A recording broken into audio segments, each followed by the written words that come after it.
தேனி மாவட்டம் பெரியகுளம் அருகே லட்சுமிபுரம் பகுதியில் உள்ள மேற்கு தொடர்ச்சி மலைப்பகுதியின் ஊரடி ஊத்துக்காடு வனப்பகுதி தீப்பற்றி எரிந்து வருகிறது. இந்த காட்டுத்தீயானது 100க்கும் மேற்பட்ட ஏக்கர் பரப்பளவிலான இடங்களில் பரவியதால் வனப்பகுதியில் இருந்த விலை உயர்ந்த மரங்கள், மூலிகைச் செடிகள் தீயிலிருந்து சேதமடைந்து வருகிறது. மேலும் பற்றி எரிந்து வரும் காட்டுத்தீயால் சிறிய வகை வன உயிரினங்கள் பாதிக்கும் சூழ்நிலையும் ஏற்பட்டுள்ளது. திருச்சியிலிருந்து கார்த்திக் என்பவர் சென்னை கோடம்பாக்கத்தில் உள்ள கேட்டரிங் நிறுவனத்திற்கு சமையல் பாத்திரங்களை ஏற்றிக்கொண்டு டாடா ஏசி வாகனத்தில் வந்துள்ளார். அப்போது பரங்கிமலை போஸ்ட் ஆபீஸ் அருகே வந்தபோது கட்டுப்பாட்டை இழந்த வாகனம் சாலையில் சென்று கொண்டிருந்த இருசக்கர வாகனம் மற்றும் கார் மீது பயங்கரமாக மோதியது. இதில் பணியை முடித்து இருசக்கர வாகனத்தில் வீட்டிற்கு சென்று கொண்டிருந்த முகலிவாக்கத்தை சேர்ந்த அபிஷேக் என்பவர் படுகாயமடைந்தார். இதனையடுத்து தகவல் அறிந்து சம்பவ இடத்திற்கு வந்த போலீசார் அபிஷேக்கை மீட்டு அருகில் உள்ள தனியார் மருத்துவமனைக்கு ஆம்புலன்ஸில் அனுப்பி வைத்தனர். இந்த விபத்து காரணமாக மீனம்பாக்கம் கிண்டி ஜிஎஸ்டி சாலையில் சுமார் 1 மணி நேரத்திற்கு மேலாக போக்குவரத்து நெரிசல் ஏற்பட்டது. இந்த விபத்து குறித்து பரங்கிமலை போக்குவரத்து போலீசார் வழக்கு பதிவு செய்து விசாரணை நடத்தி வருகின்றனர். விழுப்புரம் மாவட்டம் செஞ்சி அடுத்த மேல்மலையனூரில் அமைந்துள்ள புகழ்பெற்ற ஸ்ரீ அங்காளம்மன் பரமேஸ்வரி ஆலயத்தில் தை மாதத்தில் பக்தர்கள் உண்டியலில் காணிக்கையாக செலுத்திய பணம், பொன் மற்றும் வெள்ளி ஆகியவற்றை எண்ணும் பணி நடைபெற்றது. இதில் 1,96,291 ரூபாய் ரொக்கமும், 442 கிராம் தங்கம், 1,405 கிராம் வெள்ளியும் காணிக்கையாக கிடைக்கப்பெற்றுள்ளதாக கோவில் நிர்வாகம் சார்பில் தெரிவிக்கப்பட்டுள்ளது. ராணிப்பேட்டை மாவட்டம் கலவை பேரூராட்சிக்கு உட்பட்ட 9வது வார்டு பகுதியில் இருளரின குடியிருப்பு பகுதி அமைந்துள்ளது. இந்த பகுதியில் வசித்து வரும் சாவித்ரி வீட்டில் மின்சாரம் இல்லாததால் சிமிலி விளக்கை பயன்படுத்தி வந்துள்ளார். இந்நிலையில் வழக்கம் போல் சாவித்ரி சிமிலி விளக்கை ஏற்றிவிட்டு வெளியே சென்றபோது எதிர்பாராத விதமாக குடிசை வீடு தீப்பிடித்து எரிந்துள்ளது. இதுகுறித்து அப்பகுதி மக்கள் அளித்த தகவலின் பேரில் சம்பவ இடத்திற்கு சென்ற தீயணைப்புத் துறையினர் தண்ணீரை பீச்சி அடித்து தீயை கட்டுக்குள் கொண்டு வந்தனர். இருப்பினும் குடிசை வீடு முழுவதும் எரிந்து சேதமானது. இந்நிலையில் வருவாய் ஆய்வாளர் சீனிவாசன், கிராம நிர்வாக அலுவலர் விக்னேஸ்வரன், கிராம உதவியாளர் ஆகியோர் நேரில் சென்று பார்வையிட்டு அவருக்கு தேவையான நிவாரண உதவிகளுக்கு ஏற்பாடு செய்தனர். திருச்சி மாவட்டம் மணப்பாறை கோட்ட அலுவலகம் வாயிலில் சிஐடியு தொழிற்சங்கம் சார்பில் மின்வாரிய பிரிப்பு, முத்தரப்பு ஒப்பந்தங்கள் குறித்த வாயிற் விளக்க கூட்டம் நடைபெற்றது. தொழிற்சங்க தலைவர் அந்தோணிசாமி தலைமையில் நடைபெற்ற கூட்டத்தில் சிஐடியு மாநில துணைத் தலைவர் ரெங்கராஜன் சிறப்பு அழைப்பாளராக பங்கேற்று விளக்க உரையாற்றினார். இதனைத் தொடர்ந்து மின்வாரிய ஊழியர்கள் பெற்று வரும் சம்பளம், பண பயன்கள், இடமாறுதல், பதவி உயர்வுகள், ஓய்வூதியர்களின் ஓய்வூதியம் ஆகியவை மின்வாரிய பிரிப்பில் வழங்கப்படுமா என்றும், நிறுவனங்களாக பிரிக்கப்படும் மின்வாரியத்தில் இவைகள் குறித்து எந்த அறிவிப்பும் உத்தரவாதமும் இல்லை என்றும், இவற்றை அரசு தரப்பில் எடுத்துக் கொள்ள வேண்டும் என்றும் கோரிக்கைகள் வைத்து முழக்கங்கள் எழுப்பி ஆர்ப்பாட்டத்தில் ஈடுபட்டனர். சிவகங்கை மாவட்டம் இளையான்குடியைச் சேர்ந்த தமிமுன் அன்சாரி என்பவர் மதுரை மாவட்டம் KK நகர் வித்யா காலனி அருகில் அய்யனார் கோவில் பகுதியில் வாடகைக்கு வீடு எடுத்து தங்கியுள்ளார். இந்நிலையில் இவரது வீட்டில் உயர்தர போதைப் பொருட்களை பதுக்கி வைத்திருப்பதாக போலீசாருக்கு ரகசிய தகவல் கிடைத்தது. அதன் பேரில் போதைப்பொருள் தடுப்பு நுண்ணறிவு பிரிவு போலீசார் மற்றும் தடயவியல் நிபுணர்கள் ஆகியோர் அவரது வீட்டில் சோதனையில் ஈடுபட்டனர். அப்போது வீட்டில் இருந்த சுமார் 10 கிலோ மதிப்பிலான யூரியா மற்றும் பெத்தமைட்டன் ஆகியவை அடங்கிய பொட்டலங்களை பறிமுதல் செய்து அவற்றை பரிசோதனை செய்வதற்காக சென்னையில் உள்ள பரிசோதனை ஆய்வுக்கூடத்திற்கு அனுப்பி வைத்தனர். இதுகுறித்த முதற்கட்ட விசாரணையில் தமிமுன் அன்சாரியின் வீட்டில் சென்னையைச் சேர்ந்த அன்பு என்ற நண்பர் மதுரைக்கு வந்தபோது அட்டைப்பெட்டி ஒன்றை ரசாயன பொருள் என கூறி வைத்து சென்றதாக தெரிவித்துள்ளார். இதனைத் தொடர்ந்து சென்னையில் உள்ள அன்பு என்பவரிடம் விசாரணை நடத்தவும் போதைப்பொருள் தடுப்பு நுண்ணறிவு பிரிவினர் திட்டமிட்டுள்ளனர். மேலும் இச்சம்பவத்தில் தமிமுன் அன்சாரிக்கு தொடர்பு உள்ளதா என விசாரணை மேற்கொள்வதற்காக அவரை போதைப்பொருள் தடுப்பு நுண்ணறிவு பிரிவு போலீசார் அழைத்து சென்றனர். கரூர் மாவட்டம் குளித்தலை பேருந்து நிலையம் பகுதியில் சுமார் 40 வயது மதிக்கத்தக்க ஆண் நபர் கடந்த சில நாட்களாக மனநலம் பாதிக்கப்பட்டு சுற்றித் திரிவதாகவும் தெருக்களில் செல்வோரிடம் தகாத வார்த்தைகளில் பேசியும் வந்துள்ளார். இதுகுறித்து குளித்தலை பகுதி சமூக ஆர்வலர்கள் சாந்திவனம் மனநல காப்பகத்திற்கு மனு அளித்துள்ளனர். இதனையடுத்து குளித்தலை போலீசார் உதவியுடன் சாந்திவனம் மனநல காப்பகம் மீட்புக் குழுவினர் பேருந்து நிலையம் காந்தி சிலை அருகே அமர்ந்திருந்த மனநலம் பாதிக்கப்பட்ட நபரை ஆம்புலன்ஸில் மீட்டு மனநல சிகிச்சைக்காக திருச்சிக்கு அழைத்து சென்றனர்.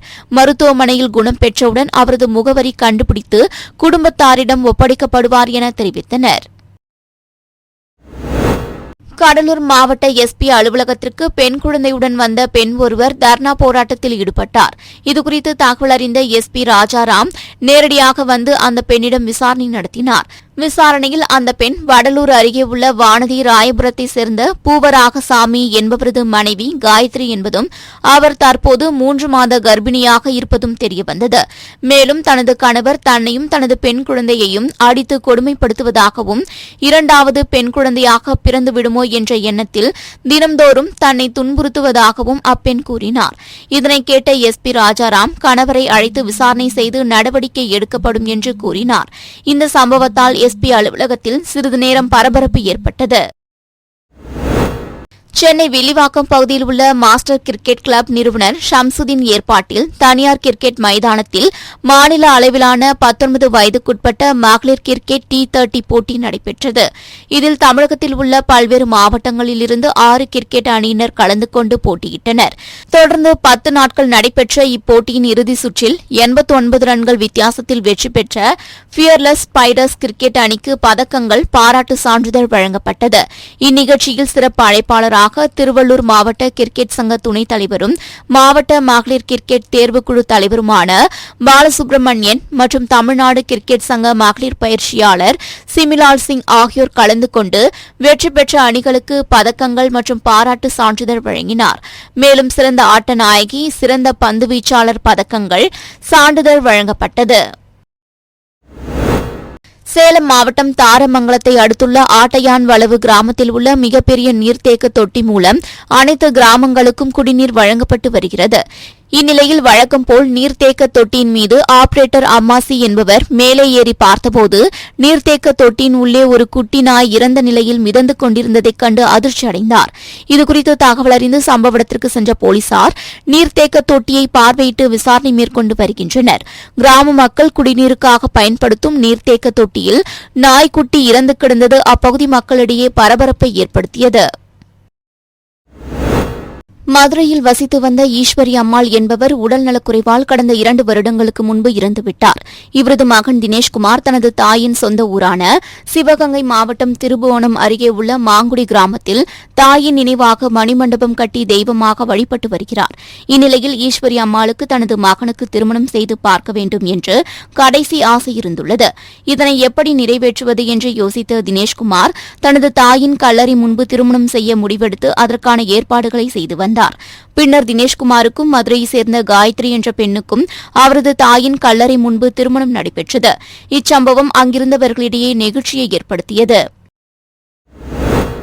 உலக தாய்மொழி தினத்தையொட்டி சேலம் மாவட்டம் வாழப்பாடி அருகே தனியார் கல்லூரியில் தமிழ்நாடு மத்திய பல்கலைக்கழகம் தொல்பொருள் கண்காட்சி நடைபெற்றது. இதில் தமிழ்நாடு மத்திய பல்கலைக்கழகத்தின் பேராசிரியர் ரவி சிறப்பு விருந்தினராக கலந்து கொண்டு தமிழின் சிறப்புகளையும் தமிழர்களின் பாரம்பரிய வாழ்க்கை முறை பற்றியும் வரலாற்று சுவடுகள் பற்றியும் கல்லூரி மாணவ மாணவிகளுக்கு புரியும் வகையில் தெளிவாக எடுத்துரைத்தார். அதைத் தொடர்ந்து தாய்மொழி தினத்தில் சிறப்பிக்கும் வகையில் பண்டைய கால தமிழர்கள் பயன்படுத்திய தொல்பொருட்களை இந்த கண்காட்சியில் வைக்கப்பட்டது. குறிப்பாக குறியீடுகள் உள்ள பானைகள், அதன் ஓடுகள், இரும்பு ஆயுதம், செப்பேடுகள், சங்ககால நாணயங்கள், வளரி வாள்கள் போன்ற பழமை வாய்ந்த அனைத்து பொருட்களும் கண்காட்சியில் இடம்பெற்றன. இதனை கல்லூரி மாணவ மாணவிகள் ஆர்வமுடன் கண்டு ரசித்தனர்.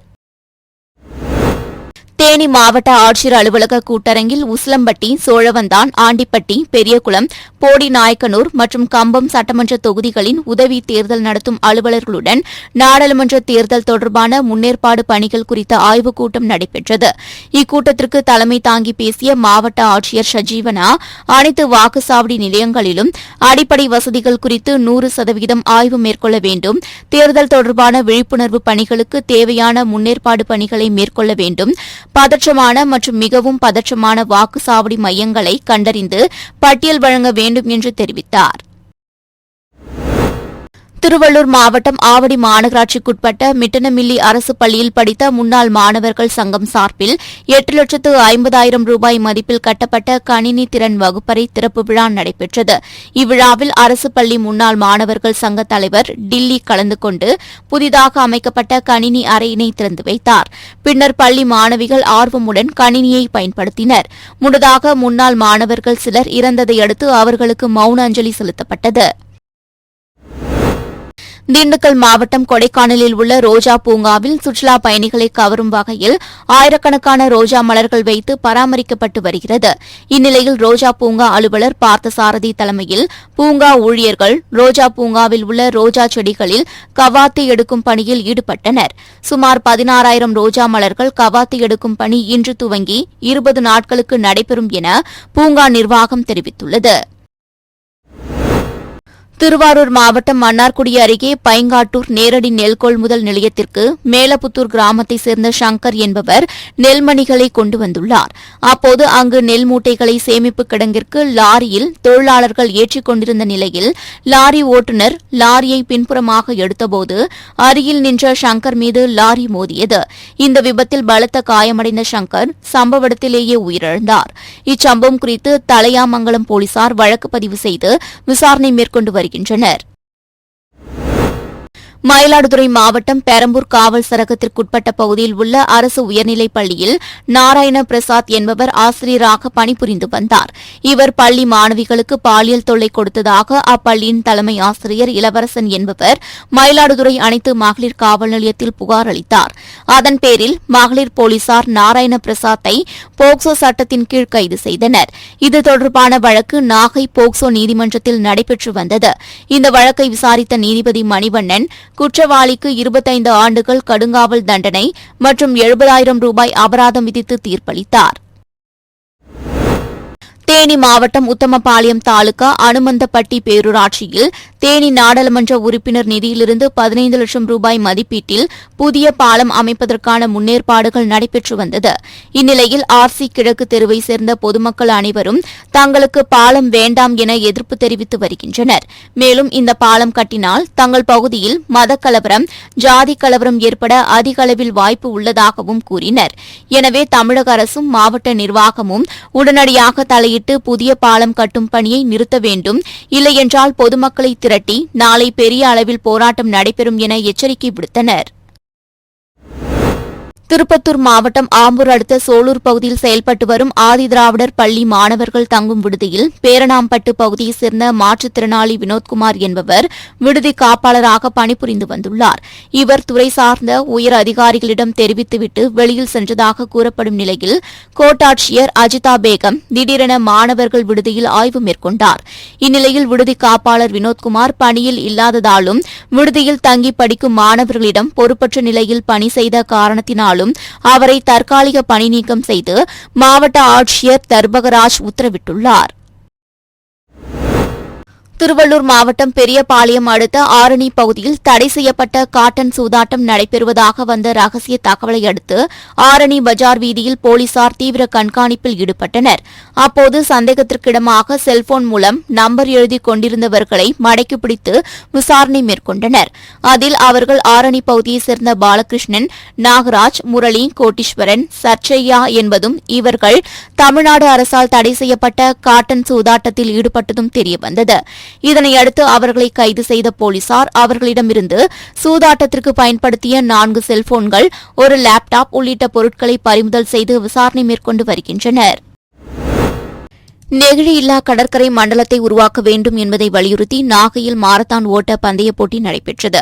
அக்கரைப்பேட்டை கிராமம் சார்பில் நடைபெற்ற மாரத்தான் போட்டியினை தமிழ்நாடு மீன் வளர்ச்சிக் கழக தலைவர் கௌதமன், சட்டமன்ற உறுப்பினர் நாகை மாலி ஆகியோர் கொடியசைத்து துவங்கி வைத்தனர்.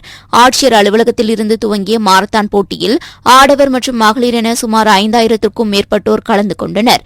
இதனைத் தொடர்ந்து மாரத்தான் போட்டியில் வெற்றி பெற்றவர்களுக்கும் பங்கேற்றவர்களுக்கும் பரிசு மற்றும் சான்றிதழ் கேடயங்களை அக்கரைப்பேட்டை கிராமத்தினர் வழங்கி பாராட்டினர். கள்ளக்குறிச்சி மாவட்டம் உளுந்தூர்பேட்டை அருகே உள்ள பூவனூர் கிராமத்தைச் சேர்ந்தவர் முனியன். விவசாயியான இவர் வீட்டை பூட்டிவிட்டு குடும்பத்துடன் அருகில் உள்ள கிளியூர் கிராமத்திற்கு துக்க நிகழ்ச்சிக்காக சென்றுவிட்டு திரும்பி வந்து பார்த்துள்ளார். அப்போது வீட்டின் பின்பக்க கதவு உடைக்கப்பட்டு பீரோவில் இருந்த 2 லட்சம் ரூபாய் மற்றும் 2 சவரன் நகை கொள்ளை போனதைக் கண்டு அதிர்ச்சி அடைந்தார்.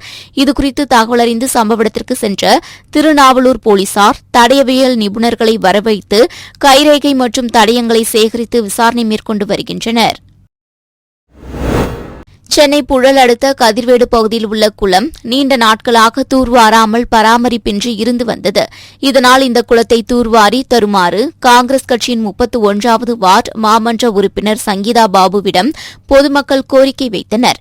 இதனை ஏற்றுக்கொண்ட மாமன்ற உறுப்பினர் சங்கீதா பாபு 27 லட்சம் ரூபாய் செலவில் குளத்தை தூர்வாருவதோடு குளத்தினை சுற்றி நடைபயிற்சி மேற்கொள்ளும் வகையில் நடைபாதை அமைத்து தருவதற்கான பணியினை பூமி பூஜையுடன் துவங்கி வைத்தார். தருமபுரி மாவட்டம் பென்னாகரம் அருகே உள்ள மஞ்சாரஹள்ளி ஊராட்சிக்கு உட்பட்ட சித்திரப்பட்டி, செல்லமுடி, முழியான்காடு, நரசிமேடு, அருந்ததியர் நகர் உள்ளிட்ட பகுதிகளுக்கு கடந்த 6 மாதங்களாக முறையான குடிநீர் வழங்கப்படவில்லை என கூறப்படுகிறது. இதனால் ஆத்திரமடைந்த அப்பகுதி மக்கள் காலி குடங்களுடன் ஏரியூர் மேச்சேரி பிரதான சாலையில் மறியலில் ஈடுபட்டனர்.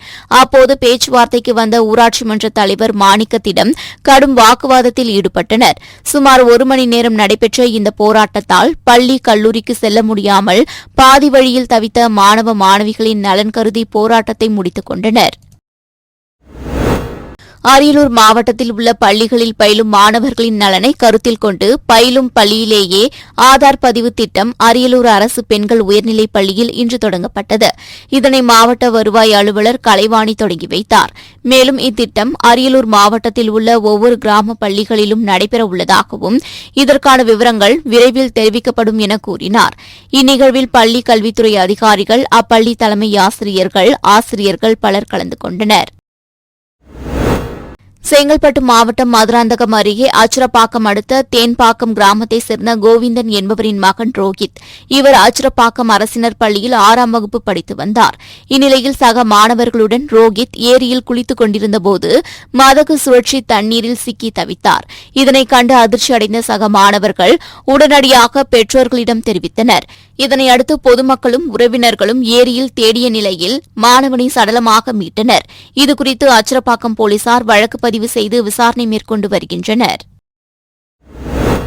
சென்னை திருவொற்றியூர் மண்டலம் 1 திமுகவை சேர்ந்த தனியரசு மண்டல குழு தலைவராக உள்ளார். இந்நிலையில் திருவொற்றியூர் காவல் நிலையத்திற்கு நேற்றிரவு மர்ம நபர் தொலைபேசி வாயிலாக தொடர்பு கொண்டு தனியரசிற்கு கொலை மிரட்டல் விடுத்ததாக கூறப்படும் நிலையில் அவரது வீட்டிற்கும் கட்சி அலுவலகத்திற்கும் போலீசார் பாதுகாப்பு வழங்கியுள்ளனர்.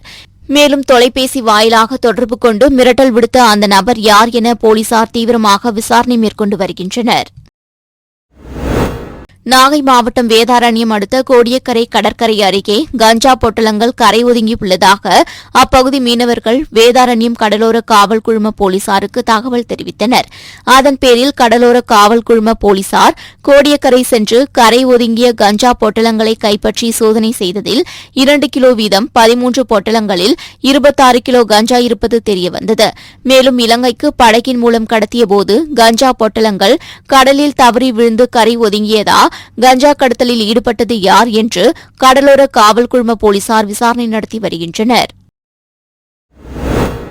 தூத்துக்குடி மாவட்டம் திருச்செந்தூர் அருள்மிகு சுப்பிரமணிய சுவாமி கோவிலில் மாசி திருவிழா தேரோட்டம் இன்று நடைபெற்றது. இந்த தேரோட்ட விழாவில் கலந்து கொண்ட மக்கள் தேரோட்டம் முடிந்து சொந்த ஊர் செல்ல போதிய பேருந்துகள் இல்லாததால் திருச்செந்தூர் பகத்சிங் பேருந்து நிலையத்தில் 4 மணி நேரத்திற்கு மேலாக காத்திருந்தனர். மேலும் குறைவான பேருந்துகள் இயக்கப்படுவதால் பெண்கள், முதியவர்கள் படியில் தொங்கியவாறே ஆபத்தான பயணம் செய்தனர். பக்தர்கள் வரக்கூடிய திருவிழாவிற்கு உள்ளூர் விடுமுறை அளிக்கப்படாததால் போதிய பேருந்துகள் இன்றி மாணவர்களும் பள்ளி, கல்லூரிக்கு செல்ல முடியாமல் தவித்து வந்தனர். எனவே மாவட்ட நிர்வாகம் கூடுதலாக சிறப்பு பேருந்துகள் இயக்க நடவடிக்கை எடுக்க வேண்டும் என்று பொதுமக்கள் கோரிக்கை விடுத்தனர். 9 அம்ச கோரிக்கைகளை வலியுறுத்தி நாகை மாவட்டம் வேதாரண்யம் அடுத்த தகட்டூர் வருவாய் ஆய்வாளர் அலுவலகம் அருகே பொதுமக்கள் காத்திருப்பு போராட்டத்தில் ஈடுபட்டனர். அப்போது தகட்டூர் ஊராட்சியில் மின் இரவை பாசனம் மூலம் சுமார் 750 ஹெக்டேர் மேல் பாசனத்தின் மூலம் பயனடைந்த நிலையில் 4 மோட்டார்களும் பழுதடைந்து விட்டதால் அதனை புதிதாக மாற்ற வேண்டும் எனவும் பாசன மெயின் வாய்க்கால் இது தொடர்பான கிளை வாய்க்கால்களை அளவீடு செய்து சீரமைக்க வேண்டும் உள்ளிட்ட கோரிக்கைகளை வலியுறுத்தினர்.